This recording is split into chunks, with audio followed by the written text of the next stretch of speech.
Hello, friends. Welcome back to my channel. For those of you who are new, my name is Michaela and I make diamond painting videos here on this channel. And today I'm back with another installment of my diamond painting community chat series. I apologize for not having one up for like a month. It's just been a hectic month. But I am back with a very special guest, so I hope that makes up for it.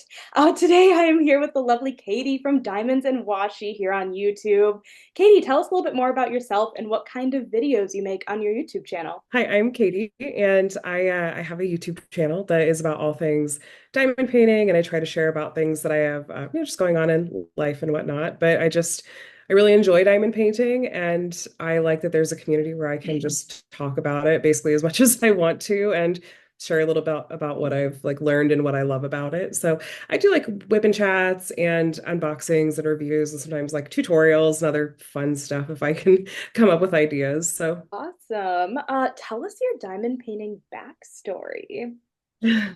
So I watched some of your other videos in this series, and I think I have similar stories to some of the other people you've talked to where I'm a pandemic crafter, where I shortly after we were all stuck at home, I was getting these ads pushed to me on Facebook for this craft that was called like diamond painting or diamond dots or whatever they called it at the time. And I thought, well, that looks like that would be really relaxing. And my stress is at like a high level with everything going on in the world.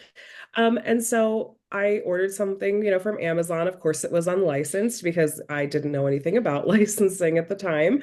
But pretty much as soon as I had that first kit in my hand, I was like, yeah, no, this is exactly kind of what I've been looking for. I tried other kind of similar crafts like paint by number and cross stitch. And there was just, there were various reasons that those didn't really work for me. It was too much work, it took too much setup or something. But diamond painting was just like, okay, this is it. I love it. No, that's totally fair. I love how, like, yeah, almost everybody has been just like pandemic. That's just the start of it for like everybody. That's so funny. Yeah. It makes sense, honestly. Like, you needed something to do. It was very boring during that time. Yes. Yes. What is the number one item that you currently have on your diamond painting wish list? This is this is so hard because I feel like I could say anything right now, but then some company is going to announce a release or a kit, but I'm gonna be like, but no, now it's this one.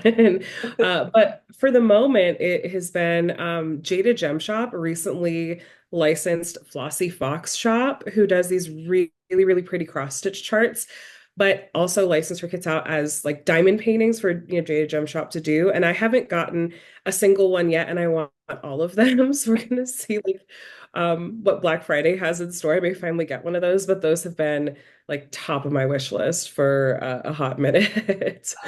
Those are so cute. And I feel like she's coming out with one every single week. And I'm like, Yes. another one to add to the wish list, another one to add to the wish list. Come on now. Exactly. Well, it's got like dragons, it's got like gamer vibes. It's just everything that I love. So yeah. What is the most memorable diamond painting you ever completed? Just whatever you define as memorable. hmm This was tough. I think there's two that immediately come to mind, one that's more recent and one that's a little bit older. So more recently I finished my this giant cross stitch conversion project that I had been working on for over 2 years at the point that I finished it. I still haven't filmed a review for it yet because I don't even want to look at it. I'm so tired. Like it was so much work. I just need a little more time. But um that was really memorable, I think, because it was such a long-term project and because it's just so massive in scale. Like each of the 8 panels is nearly as tall as I am. And so it just feels like that is always going to be a project that I remember. Like there's things that I didn't love about it, and there's things that I do love about it. But that probably gets the most memorable for me, at least at the moment. But for a long time, really what it was, and what I think a lot of people sort of discovered my channel from, like early on, was a few years ago, I did this big comparison project between the artwork Spirit of Flight from two different diamond painting shops. At the time, it's by artwork by Josephine Wall, and Diamond Art Club had it, and this other shop called Diamond Painting Deutschland, which I think Diamond Painting Deutschland still has it. Um, and they just were so completely different in terms of rendering style and number of colors and stuff, but they were similar in size. And so I did this series where I was comparing them from start to finish, and that is always going to have a really special place in my heart because that was one of my biggest projects. And so I first big kind of comparison projects that I took on, and I really had a lot of fun with it. Loved the artwork, and like I said, I think whenever I talk to people about like if people mention like, oh, I discovered your channel because of your Spirit of Flight, I feel like I just hear that a lot, and so I have lots of fond associations with it, both from like the YouTube side of things and from the actual diamond painting side of things too. So That's yeah. so cool. How many, going back to the cross stitch conversion project, how many drills was on that total? 400 and oh, was between 400 and 420,000 Okay. drilled Okay. on the whole thing. So it roughly broke down to like if you took like 470 by 90 Yeah. canvases and put those together, it's kind of like that's the best comparison I can give people for like regular diamond painters will know like that's that Mhm. sort of size, like that 70 by 90, 80 by 100. It's like take four of those and lay those out together. And that's about the size of the project. That's huge. My It goodness. was something. It was a That's choice. that's awesome though. I know that you have a rainy day stash. Can you tell us a little bit more just about that, how that came about? Yeah. It wasn't one of those things that was sort of planned to come about. I think I was just when I was at one point probably in a whip and chat, I was like, oh, I'm trying to decide what I want to work on next. But I kind of want to do this kit, but I also want to like save it for a rainy day. And then I was like, oh, rainy day stash. Like that's what I'll kind of call this part of my stash. And what that basically for me is it's kits that I just, for whatever reason, they have some kind of special meaning to me. And I feel like I want to save them for a rainy day. I don't want to work on them right away. I want to save and savor them because um, it could be anything from I have an emotional attachment to one of them. Like maybe it reminds me of one of my kids or, of my husband or something. Or there's even one of my kits in my stash was the very first sneak peek Diamond Art Club ever sent me, which just also Oh, so happened to be artwork that I love. And so that's in my rainy day stash. Or it might be something that's discontinued and like, the Mandy Manzano princess panels or something like that. And then it's like, well, I know that I couldn't ever get these again to work on. And so I want to like save this for a rainy day. So it could be any number of things, but it's just I think the whole idea is just sort of to have some like extra appreciation and joy for what I have, but also when I am feeling low, like sometimes it's like if I'm going through a rough patch in life, or if there's something that's going on, or if I just feel like celebrating something, like I'm going to be coming up on completing my 200th diamond painting here in the next couple months, and so it's like it's whether it's I want to celebrate something, or maybe I just need to pick me up. It can be anything, but it's just kits that are special in some way. that's awesome. Have you ever just kind of thought of this? Have you ever completed one in your rainy day stash and then repurchased to put back into the rainy day stash to like do again? Once, Really? but there was kind of a reason why. So I don't even know if this one was in my rainy day stash when I did it because I did it in like the summer of 2020. I had only been diamond painting for a few months. It still remains one, I know I'm jumping ahead, but it remains one of my favorite diamond paintings I've ever completed, actually. But the shop released a version 2 of that kit where they tweaked the rendering a little bit. They fixed a couple of things and I bought it and initially thought like, oh, I'll do a comparison. I was like, no, this is one of my favorite diamond paintings I've ever completed. I'm going to put it in my rainy day stash for someday. And I still haven't worked on it, to this day, but I have seriously considered, there's one or two kits that I have seriously considered, bless you. I don't know if you heard Adam sneezing. There's one or two kits I have seriously considered rebuying, like Piano Dream from Diamond Art Club, which was one of the very first kits that I ever worked on. And it's got lots of pinks and purples. Like I play piano, so I love it. That's one I've thought about rebuying, but yeah, no, there are definitely kits I've thought about rebuying. Oh, that's awesome. I guess we did just kind of talk about this a little bit, but if you have a little bit more to add on what your favorite diamond painting that you have completed is, what is it? Yeah, so I guess yeah. So I guess the one that I was talking about is called Dawn, and it's by the artist Geneva Bowers, who was at the time licensed with Distracted by Diamonds. And it was like the first small shop kit that I had worked on in summer of 2020. The colors in it are incredible. It's just these gorgeous pastels. It was rendered to perfection, and I was instantly in love. I loved every single second of working on that kit. And even 4 years later, it's still like one of my top favorite kits. It's always one of the first ones that comes to mind when it's like, what's your favorite diamond painting? It's like Dawn from Geneva Bowers and Distracted by Diamonds. So What is your number one unicorn kit? this is hard because I feel really lucky that I've managed to get most of like my absolute must-have unicorns for a long time. It was Something About Her by Manny Manzano from Diamond Art Club. It's like one of the couple paintings that's of, it's the Little Mermaid, the Kiss the Girl scene. Um, but now, I mean, I have a really, big soft spot for like the really old Diamond Art Club kits. I think of them as like vintage kits sometimes, ones that came out like circa 2018, 2019. And no, the rendering isn't the best or whatever, but they're still really good quality kits and there's some really fun pieces out there. And there's a set of 4 different mermaids that came out by Erica Wiseman, who's also known as Erica the Goober.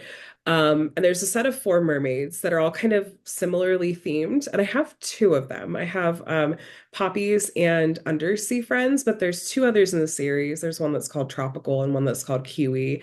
That if I were ever able to like come across those, I wouldn't say no, to trying to pick those up. But and every once in a while, there's others. Like there's some really fun ones. Like there's one called Cat Bat. That's like anyway. There's a few like really really old Diamond Art Club kits that I go, oh. I wouldn't mind if I came across those someday. Yeah. I feel like we haven't seen an Erica the Goober piece in a while, anyways. No, I would love to see more from her again soon. Yeah, I think it's Rainy Day Mermaid. I think that's the one. That's what I have from Yeah, her. But otherwise, it's just, I feel like we don't see her that often anymore, at least from what I could tell. I don't know. right. Yeah, I don't know if she's been creating a lot of new art. I'll have to go check out her page. Yeah. What is your favorite theme to diamond paint? Uh, so fantasy, usually dragons, that's a favorite, and portraits for sure. Like the specific themes, like yeah, dragons, fantasy, and portraits, and then color schemes I tend to be drawn to, like neutrals and pastels. But every once in a while there will be like a wild card where I'll work on something that's like just a total rainbow of colors or is really outside of my usual. But that's kind of what you'll see most of my stash being is lots of fantasy elements and lots of yeah, portrait style pieces. So So do you prefer neutrals over colorful like pieces in general? like warm pastels, sure, like kind of Okay. neutral pastels over like super vibrant jewel tones or something, Mm. usually, but not always. There's always exceptions, but yeah, typically the more neutrals I think is what I tend towards. Okay, fair enough. What inspired you to start creating content on YouTube? That's a fun one because I feel like I kind of backed into it. Like I never set out to sort of have a YouTube channel. It's I'll try to keep it really brief, but basically I love diamond painting and I want to share about it, so I want to make an Instagram about it because I'm flooding my own personal Instagram and my friends and family don't care. So and then at the time at least Instagram had some kind of like big limits as far as like lengths of videos you could post, and I'd been trying to post some like little videos here and there of like reviews of things I'd tried or like how-tos, and it just wasn't working very well. So I thought I had a few people tell me like, oh, YouTube can be an option. Like that can be a good medium. I was like, I don't like, I've never really dabbled in YouTube. I wasn't like following other YouTube channels really at all, but I thought, sure, why not? I guess. And I just want to be able to share like review videos instead of just pictures. And so I started a channel. I almost kind of just like dropped it because I was bored a couple of times early on. And then I don't know. It just sort of it feels like it very organically like just sort of grew at the beginning. And then I found that I just was enjoying so much more and more about it and about the aspects of like having a channel, meeting more people, realizing that sometimes things that I would, put out there, like videos I'd make would people would find it helpful. And I think I have a little bit of like a background in education, like my degrees in music education, and I'm not like using that right now. I'm a stay-at-home mom. So I like sort of being able to channel a lot of different things that I love into this one place, even though sometimes I still feel like a big imposter, like being on YouTube. Um, Oh, it's very rewarding. And so I'm glad that I sort of stumbled backwards into it. yeah. No, it's Yeah. has a great community and everyone loves your videos. So I'm glad you started Well, YouTube at least. I, I just hope that people, yeah, if everyone, just one person finds it enjoyable or helpful, then I'm like, perfect. I've done what I set out to do. So, No, exactly, exactly. yeah. Just like some random questions, because why not? Mhm. Always fun. What is your go-to order at a coffee shop during the fall time? Well, honestly, my order year round is probably about the same. I always do cold brew because it's Nice. just, I love that cold brew became a thing because I could never drink hot coffee. It always just was, didn't agree with me. So I always do vanilla sweet cream cold brew, preferably with an extra splash of sweet cream, just to like, I just want a little bit of coffee with my creamer is my preferred method of consumption.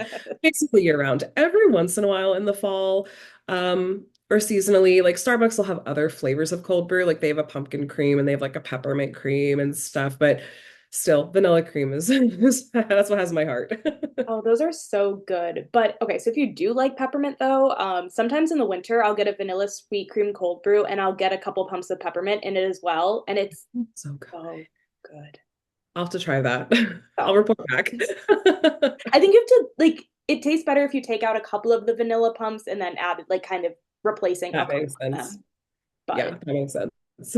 yeah, it's so good. It's so good. But what is your favorite fast food chain restaurant? I maybe should be rewording that to be either fast food or chain, but take your pick. Man, I guess like we don't actually eat a ton of fast food, so I feel like this is a really boring answer. Um, I don't know, I guess recently like Raising Cane's, Mm, like I really like the cane sauce is really good. I think that's become more of like a nationwide thing. I don't know if you have it up where you are, but yeah. my kids and my husband and I all like it, so that sometimes. Yeah. Never actually had Raising Cane's, but yeah, I think we have like a couple in the area, kind of, at least like a half Yeah. hour some direction. Not necessarily that close, but Not common. Yeah. Yeah. I mean, really though, I think if I had my choice, it's not like a fast food chain, but just brunch anywhere. Like there's not really a fast food brunch option that's like not really gross, but I mean, if I could eat brunch all the time, I would do that. when you don't like Denny's or, no, I don't like Denny's. Jack in the Box or something like no. No. Do you have any Thanksgiving traditions that now that Thanksgiving, I guess, at this point has passed technically, but Sure. Honestly, not really. It's not a holiday that I have like a lot of traditions attached to. We're hosting this year, so we'll see if that starts any new traditions. It's my first year hosting here with like just Adam's immediate family who are local to us. But really, I feel like a lot of traditions that I associate with Thanksgiving have to do with food, like of course a turkey and green bean casserole is a really common side, or pie with like really it's whipped cream with like a side of pie is really the best way to cook pumpkin pie in my opinion. But yeah, I mean, not any huge traditions surrounding Thanksgiving. I'm a little boring. I think at this point it's more traditions surrounding like Black Friday. I So agree. That's so funny. Do you watch like the Macy's Day Parade or anything like that? no, we don't usually, but I think my kids are the age, like especially my oldest, probably would enjoy it. So maybe we'll give that a try this year. It's That could always be fun. fun. I enjoy Yeah. it. I enjoy it. I think timing might be a little odd for you because it's like maybe 8 a.m. Central, so it might be Yeah. your timing for you in And we California. sleep in, so I don't know. We're night owls, so I don't know that I would even be up at like 8 a.m. But maybe I will be to get the turkey started, so we'll see. That's fair. Well, good luck with your Thanksgiving. I hope that goes well. Thanks. Yeah. What is your favorite food on Thanksgiving? I guess I kind of already cheated and said that. I do really like just like pumpkin pie, honestly. And this would get me like canceled. Of all things, I like Cool Whip as opposed to like real whipped cream. I think there's just something about Cool Whip that I maybe it's because of how I grew up or whatever, but I just think that it's the best for pumpkin pie over any other kind of whipped cream, unless it's like homemade whipped cream that someone's made. But like I prefer Cool Whip out of like spray in a can or whatever. That's so funny because that's exactly how I grew up with Cool Whip instead of whipped cream. Really? I'm wondering because I know you grew up in the Midwest, so I'm wondering if Yeah. that was like it is a Midwest thing maybe. Do you grow up in the Midwest? Wait, I'm in I'm not sure. Wisconsin. You're in Wisconsin. Okay. For some reason, my brain went Washington. I was like, no, no, no, no, no, because you're in a different time zone than me. So that's not right. Yeah, maybe it's a Midwest thing. And Midwest, we love our casseroles. We love our all that stuff too. So it could be. Right? Kind of switching gears. Yeah, definitely switching gears. What is Yeah. what is your favorite concert you've ever been to? I am sure you'll be so shocked to hear my answer to this because I have a feeling it's probably yours as well. But I was really, really lucky to get to go to the Eras tour, the Taylor Swift concert when it was in LA last year. And it was like just bucket list, even though I grew up in the nosebleeds. And I know when Jade was on, she mentioned it too. Like we ended up getting to go together and like we had like an obstructed view, honestly. It Oh wasn't no. there ended up being this big like lighting fixture that was like right in between us and like the front part of the stage and like it was a little bit annoying because it wasn't there when we bought the tickets, but it was amazing. It was absolutely incredible. And I'm so sad that like it's about to come to an end. Like I I don't want to. I don't know what I'm gonna do with myself when it comes to an end, like genuinely, and that probably makes me sound insufferable. I know, but it's one of those things that because I'd imagine neither of us are really those like really out there insufferable Taylor Swift fans, Swifties.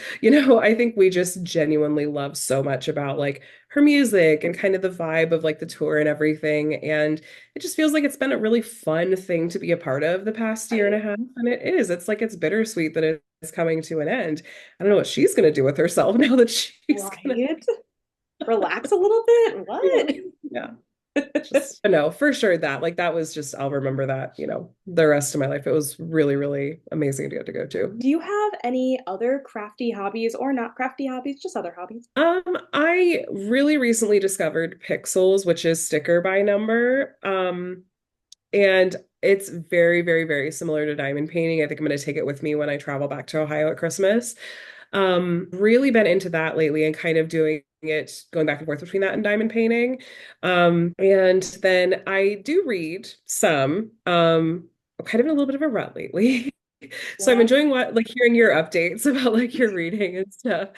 Um, but and then video games, though again, most of my hobbies have taken a backseat really to diamond painting. It's really what takes up most of my time when I feel like I have time for hobbies.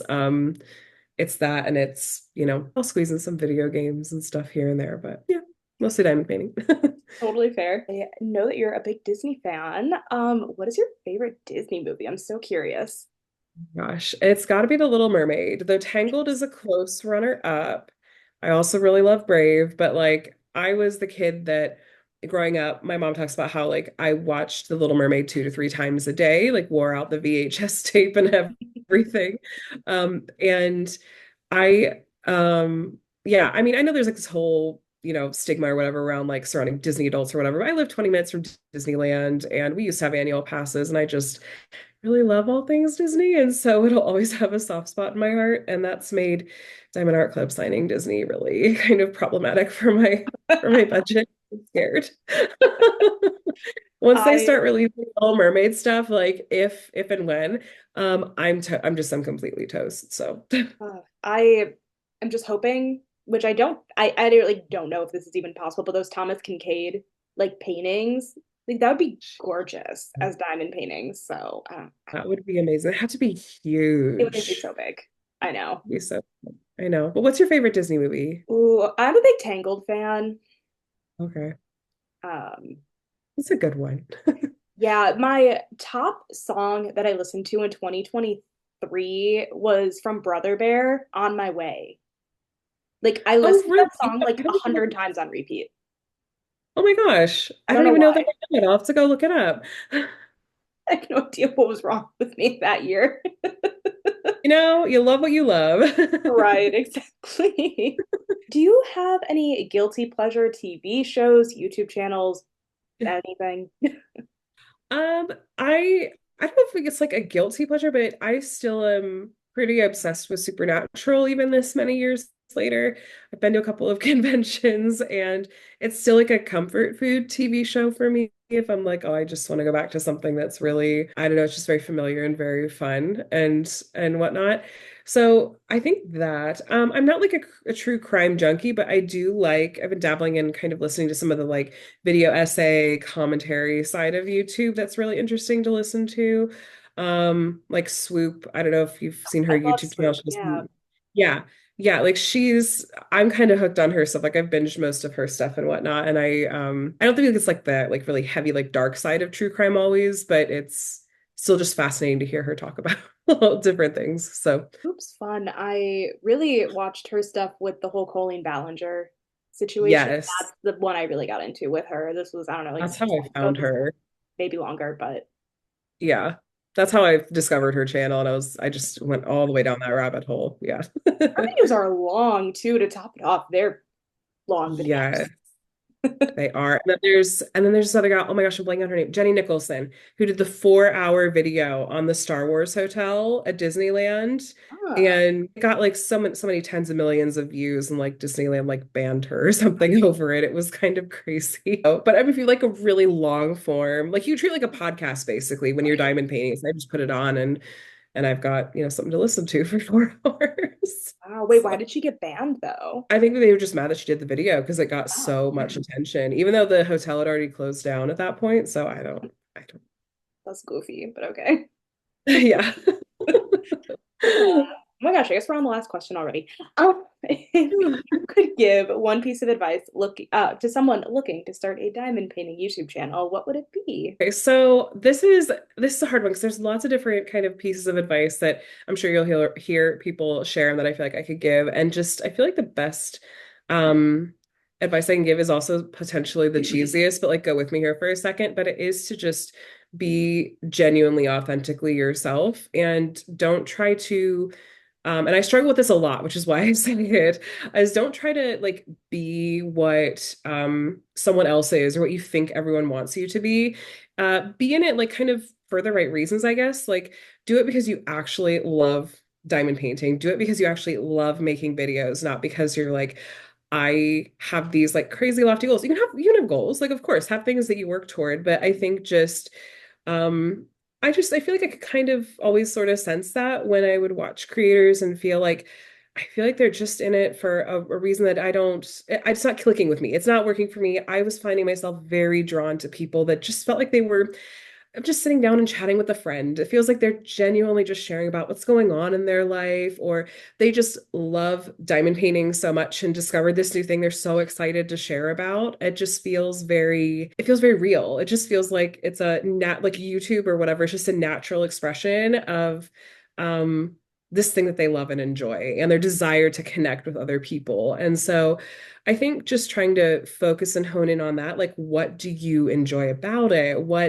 Um, what do you just feel the most drawn to? Like what I guess in a way, like what are you drawn to from other creators? And don't copy that, but go like, how can I if this is what I like, how does that look for me? And how can I try to be, some version of that to other people, I guess. So I don't know if that makes sense, but that's kind of a focus I've tried to keep for myself is to just sort of make sure I'm always being as, I hate overusing the word genuine, but or authentic, but just really trying to be myself and focus on making good things and not on the people like around me necessarily or comparing myself or something like that. So yeah. Yeah, no, I totally agree. And I think that people can smell inauthenticity from a mile away. So if you're just like not authentic and not actually enjoying it, like it kind of just like correlates, I feel like. Not, Yeah. yeah, I feel like that didn't make any sense, but whatever.